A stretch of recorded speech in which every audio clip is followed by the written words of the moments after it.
Bonjour à tous, on est content de vous retrouver, on espère que vous allez bien là où vous êtes, malgré ce confinement. Et merci Seigneur parce que nous pouvons nous réunir tous ensemble.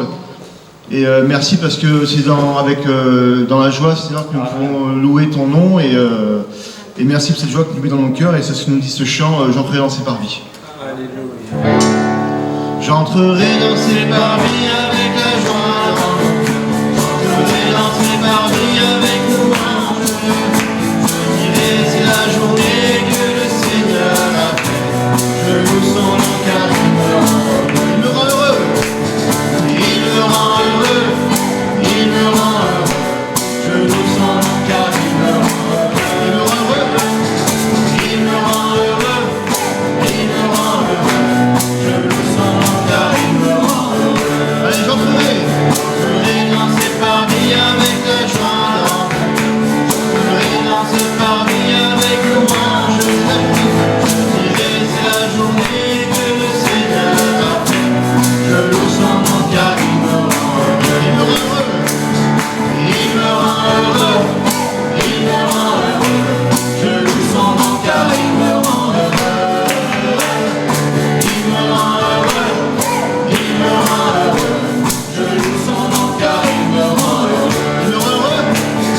Il me rend heureux. Il me rend heureux. Il me rend heureux, je loue son nom car il me rend heureux. Il me rend heureux, il me rend heureux, je loue son nom car il me rend heureux. Alors il me rend heureux encore une fois. Il me rend heureux, il me rend heureux, je loue son nom car il me rend heureux. Il me rend heureux, il me rend heureux, je loue son nom car il me rend heureux. Amen. Amen. Je vais inviter Marie-Paul à remettre son nom entre mains de Dieu. Amen. Alléluia. Seigneur, merci. Merci pour la joie. Seigneur, merci de pouvoir toucher encore mes frères et sœurs ce soir, Seigneur. Tous ceux qui sont à la maison, Seigneur, derrière leur écran, Seigneur. Puisses-tu, Seigneur, ouvrir leur cœur, Seigneur, pour te louer, t'adorer, Seigneur. Merci vraiment parce que tu es le Saint des Saints, Seigneur.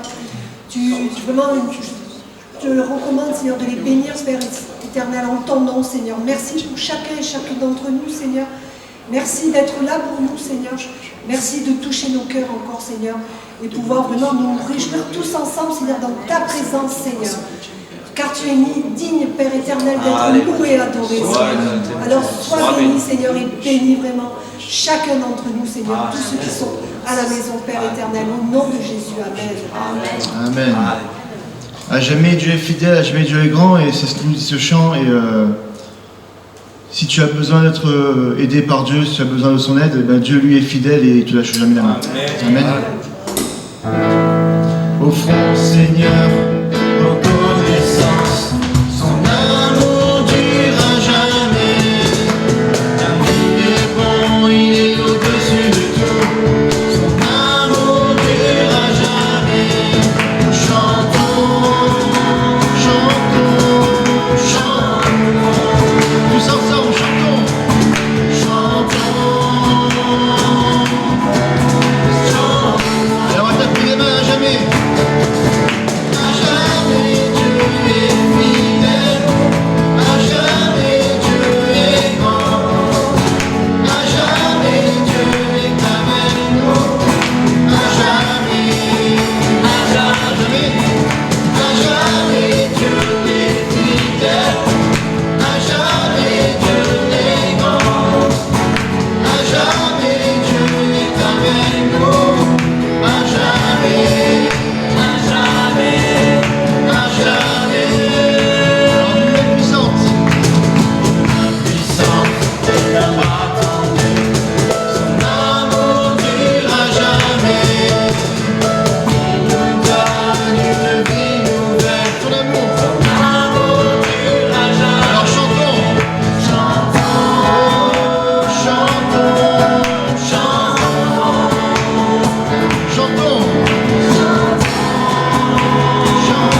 Je vais vous lire une petite histoire. Alors ça s'appelle « C'est paix selon le monde, paix selon Dieu ».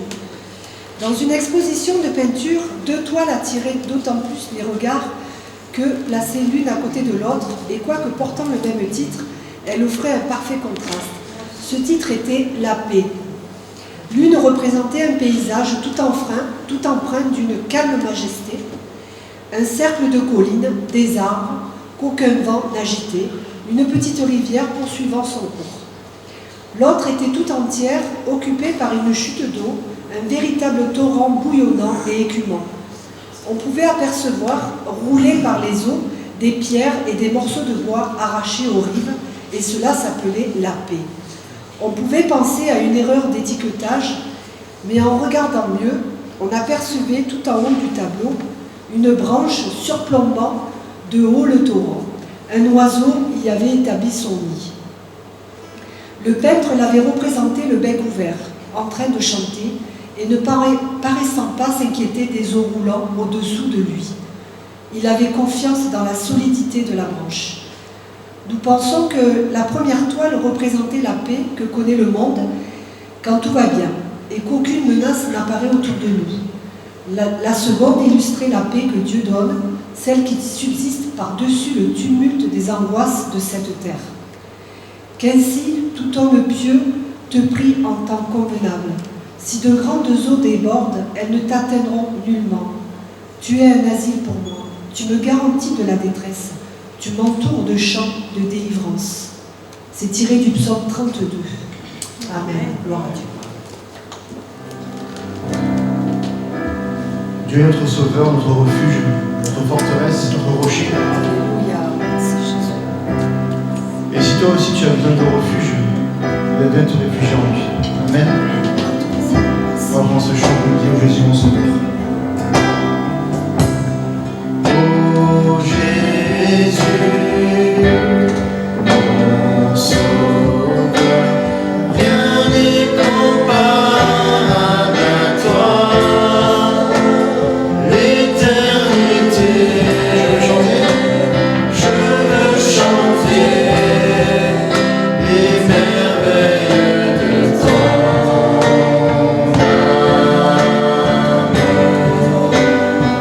Mon refuge,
Pendant que le piano continue bien à le jouer tout doucement, à jouer un petit air, eh bien peut-être que tu as comme des chaînes, comme des boulets qui t'empêchent d'avancer avec le Seigneur et qui t'empêchent justement de voir que lui seul est digne, d'adoration, que lui seul est digne de louange. Peut-être qu'il y a des choses qui t'empêchent, qui t'aveuglent, qui t'empêchent de voir que Dieu est là, que Dieu est bon, que Dieu est grand, que Dieu a tout prévu pour toi.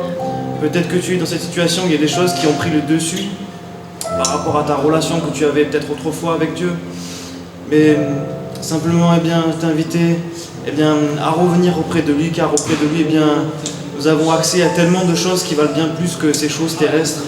Auprès de lui tu peux encore réaliser que tu es une créature nouvelle, qu'auprès de lui tu peux grâce à lui accomplir des choses que lui a prévues d'avance. Alors vraiment, si tel était le cas, je t'invite tout simplement à mettre ta main sur ton cœur, comme un signe de foi, afin de réaliser que Jésus est le seul chemin, que Jésus est la seule personne qu'il faut suivre, malgré les choses qui peuvent t'attirer dans ce monde, malgré les choses qui peuvent prendre cette première place. Mais réalise encore ce soir que la première place elle est pour Dieu, et que tout le reste n'a pas beaucoup d'importance comparé à toutes les merveilles qu'il a en réserve pour toi. Mon frère, ma soeur, prends ce temps de faire peut-être le point sur ta vie, de faire une introspection, afin de réaliser que Dieu est le seul qui est digne de louange, qui est le seul qui est digne d'adoration, de recevoir vraiment tout, de recevoir la première place. Réalise encore cette chose, mets ta main sur ton cœur, et je demanderai dans quelques instants à mon frère Tali de prier pour ces personnes.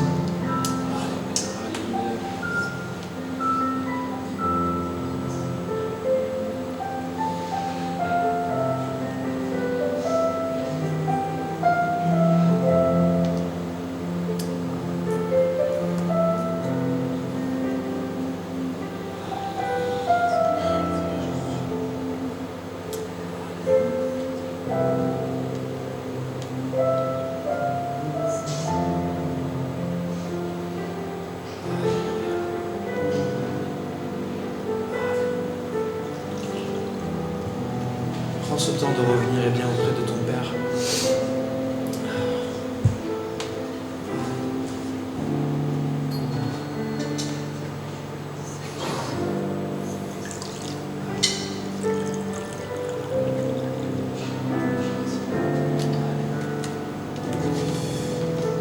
Prions. Oh Seigneur, merci pour ces mots. Merci Père éternel, car oui, en tout temps, tu renouvelles, Père éternel, ton amour dans nos cœurs. Tu es le même Père hier, aujourd'hui, éternellement. Tu resteras toujours, Père éternel, notre Père fidèle, notre Dieu fidèle. Et ce soir, tu appelles, Père, tes enfants à regarder au fond de leur cœur, où tu es placé. Et ce soir, Père éternel, je voudrais intercéder, prier pour mon frère et ma soeur. Pour ceux qui se sont sentis touchés, Seigneur, par cet appel.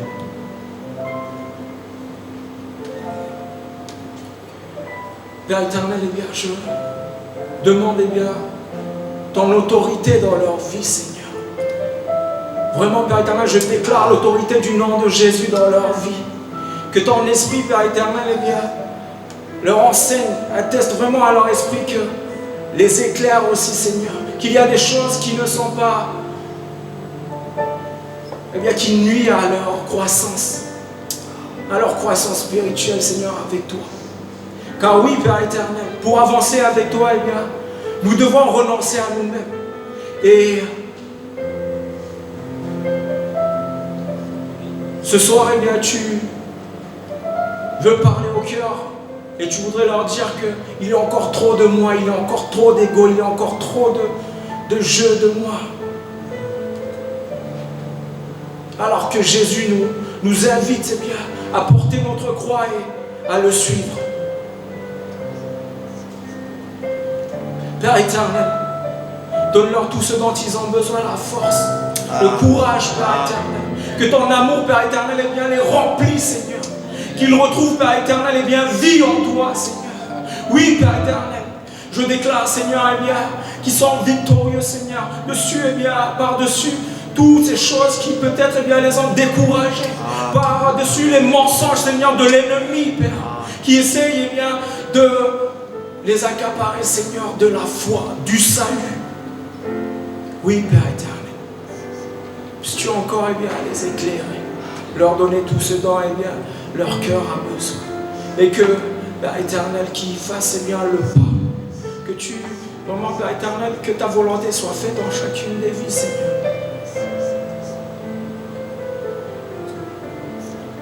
Oui, Seigneur. Agis. Agis, Seigneur, selon ton esprit.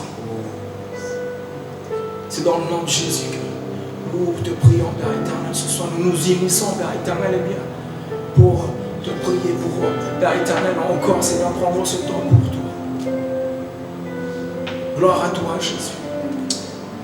Amen.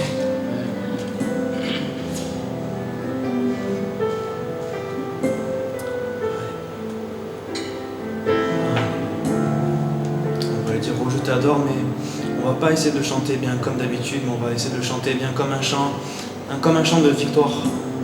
Amen. Amen.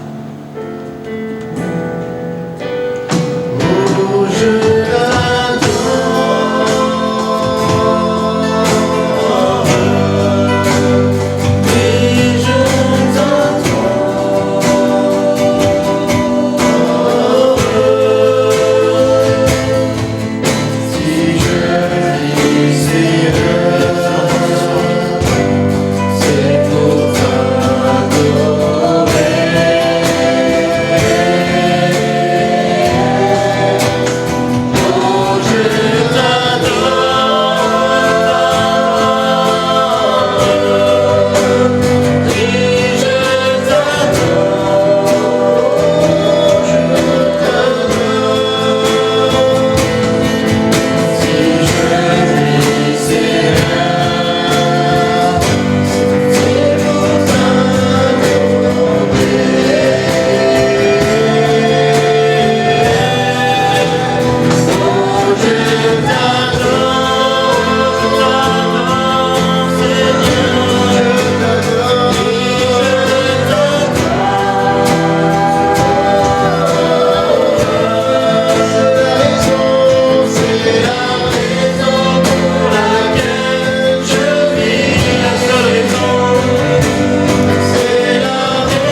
merci à la louange pour ce bon moment encore passé dans la présence de notre Seigneur. J'aimerais continuer cette petite étude que je vous ai faite sur la vision.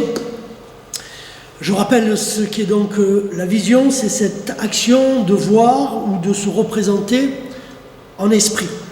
Donc, lorsque l'on devient enfant de Dieu, Dieu ne nous laisse pas orphelins, mais au contraire nous donne une vision, une perception par l'Esprit, puisque l'Esprit de Dieu atteste à nos esprits que nous sommes enfants de Dieu. Par cette adoption, Dieu vient placer par son Esprit en nous la vision qui est la vision chrétienne. Devenir des petits Christ, en action, mais aussi en onction. Et donc, cette vision-là, elle est là pour vous fixer un cap, pour vous donner une multitude d'objectifs tout au long de votre parcours chrétien. Et elle a une finalité, elle a un but.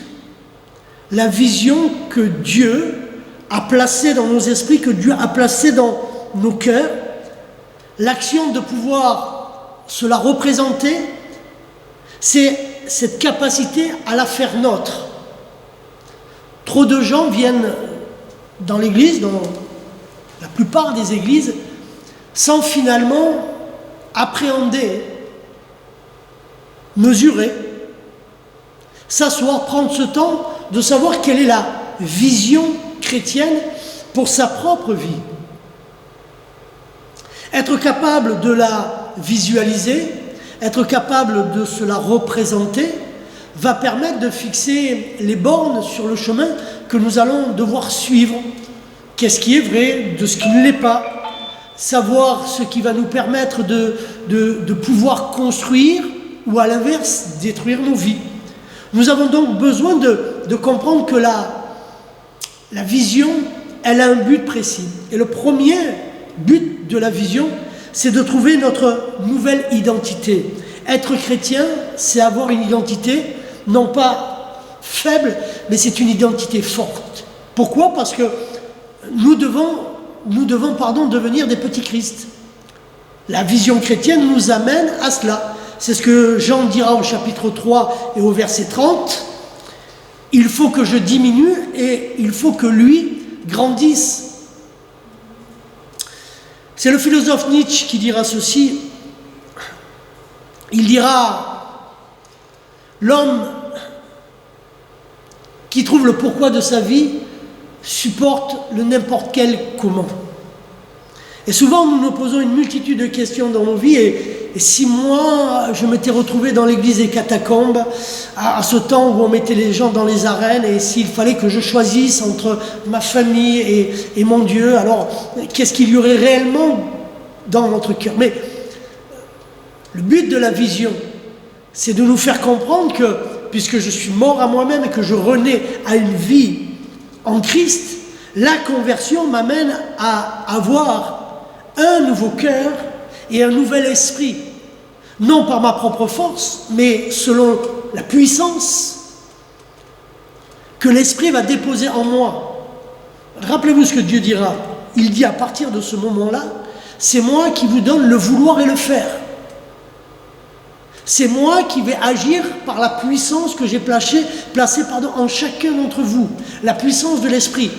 Donc un chrétien n'est pas fort par lui-même, mais il devient fort par l'aide de l'esprit qui vient faire grandir Jésus-Christ en nous. Je peux être faible. Je peux me retrouver dans des situations périlleuses. Mais l'Esprit de Dieu agira pour toujours remettre en avant mon identité chrétienne. Et là où j'étais faible, alors mon identité chrétienne me permet de laisser Christ agir et je peux devenir alors fort. C'est ce que dira Paul, lorsque je suis faible, c'est alors que je deviens fort. L'esprit que Dieu a placé en chacun d'entre nous n'est pas un esprit de timidité, mais un esprit de force et un esprit d'amour.